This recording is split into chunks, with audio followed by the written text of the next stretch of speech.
Le projet de développement du système de santé est aussi présent dans la province de l'Équateur. Le 25 février 2017, le président du conseil d'administration de son EUP, FBP, Jeanne-Marie Abanda, a signé le premier contrat de sa structure avec le ministère de la Santé et Village Rich. Ce, dans le cadre de la mise en œuvre du PDCS. Ce contrat est d'une année. C'est pour que nous puissions rester dans l'achat des performances des services de santé, donc des formations sanitaires et des hôpitaux généraux.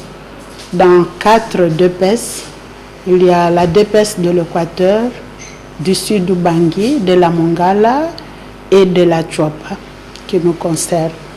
L'EP Équateur a un bureau et 3 antennes.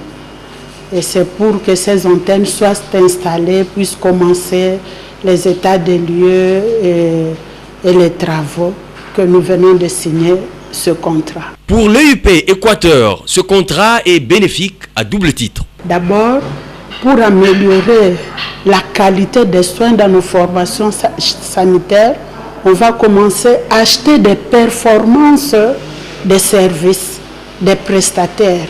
Et ça, c'est très important quand un prestataire est payé sur base de ses réalisations, ça améliore la qualité. Le deuxième volet, c'est que jusque-là, c'était des organisations internationales qui assumaient ce travail. Ça coûtait très cher.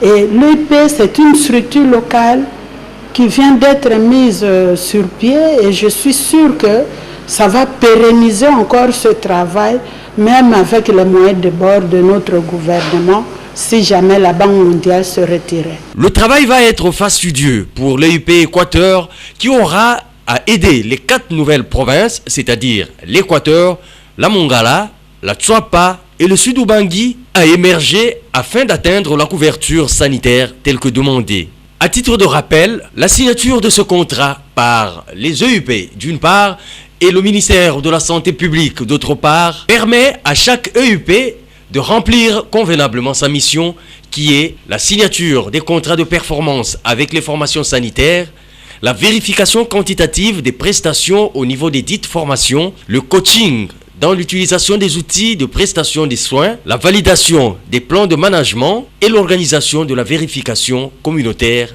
avec les associations locales.